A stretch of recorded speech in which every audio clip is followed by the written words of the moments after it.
जिस मामले पर एक अपना वीलॉग एक्चुअली फर्स्ट वीलॉग बनाना चाह रही हूँ वो है मामला फ़ातिमा की शहादत। आपको पता है मैंने इसीलिए कहा कि उसके साथ जुल्म व ज़्यादती हुई जिसकी वजह से उसकी मौत वाक़या हुई, लिहाजा वो हमारे मुल्क की एक शहीद है और उसकी वजह से एक बहुत बड़ा कल्प्रिट जो है वो पुलिस की तहवील में आ गया और उसने इकरार जुर्म भी कर लिया। तो कल मैंने टिकटॉक पर उसकी वालदा का एक बयान देखा कि उसका बच्चा जो है ना, जो उसका बेटा है असद शाह, वो बहुत ज़्यादा मासूम और बहुत अच्छा इंसान है, लेकिन जो फ़ातिमा थी ना वो बीमार थी और सारा कसूर उसी का था क्योंकि वो उसके घर में रह रही थी। तो मैं उसकी वालदा से कुछ बातें पूछना चाहती हूँ इसी अपने चैनल के तवस्सुल से कि उन तक वो बातें जाएँ। वो मेरे लिए काबिल एहतराम हैं, वो मोहतरम हैं।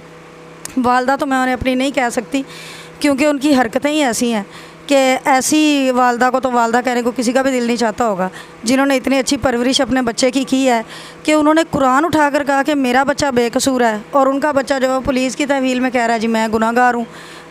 तो मैं उनसे ये पूछना चाहती हूँ कि आपने अपने बच्चे की तरबियत जिन खतूत पर की वो तो हमें नज़र आ ही रहा है, तो लेकिन ये मैं उनसे कंफर्म करना चाहती हूँ उनको कभी शर्मिंदगी नहीं हुई, कभी इस बात का उनको मलाल नहीं हुआ कि मैं किस तरह की हरकतें अपने बच्चे को सिखा रही हूँ कि जो मुरीद का बच्चा है वो बिल्कुल भी इंसान नहीं है। आप जैसे चाहें आप उसके साथ रवैया इख्तियार करें और जो चाहें आप करें और आपको रोकने टोकने वाला कोई बंदा नहीं है, आपका जैसे दिल चाहे आप वैसे कर सकते हैं। ये मैं उनसे एक बात पूछना चाहती हूँ। दूसरी बात मैं उनसे ये पूछना चाहती हूँ कि ऐसी ज़रूरत ही क्यों पेश आई? अगर वो बेकसूर है तो वो अच्छा खासा जो है ना एक यानी कि वो एक बाअसर बंदा है, तो वो बेकसूर है तो वो छूट जाएगा।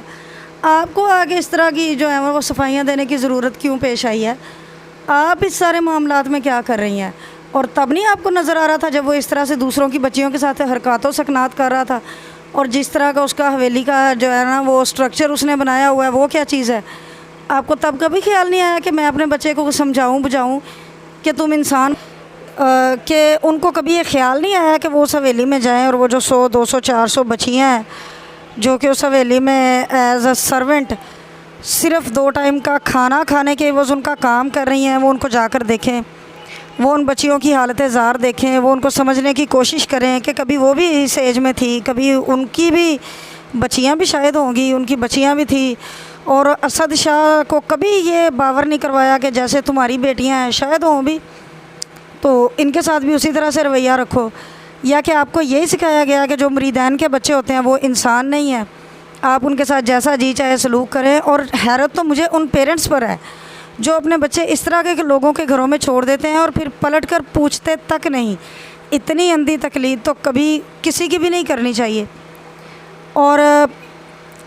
और मुझे याद आ गया बख्तावर भुट्टो ज़रदारी साहिबा का बयान कि इस तरह के शख्स को तो इसके गुनाहों की वजह से ज़िंदा जला देना चाहिए और ऐसा होना चाहिए। बख्तावर भुट्टो साहिबा आप लोगों का होल्ड है सिंध में और आपको लोग मानते हैं वहाँ, अगर आप ये काम कर सकें तो बहुत बेस्ट होगा कि अल्लाह ताला आपको अजर भी देगा कि इस तरह के गुनहगार शख्स को जो है ना वो सरेआम चौक में जला देना चाहिए ज़िंदा, ताकि आइंदा कोई ऐसी हरकत करने से पहले ज़रूर सोचे कि हम लोग जो है ना वो गैर महफूज हो जाएंगे और हमें ज़िंदा जला दिया जाएगा। थोड़ा नहीं पूरा सोचिए।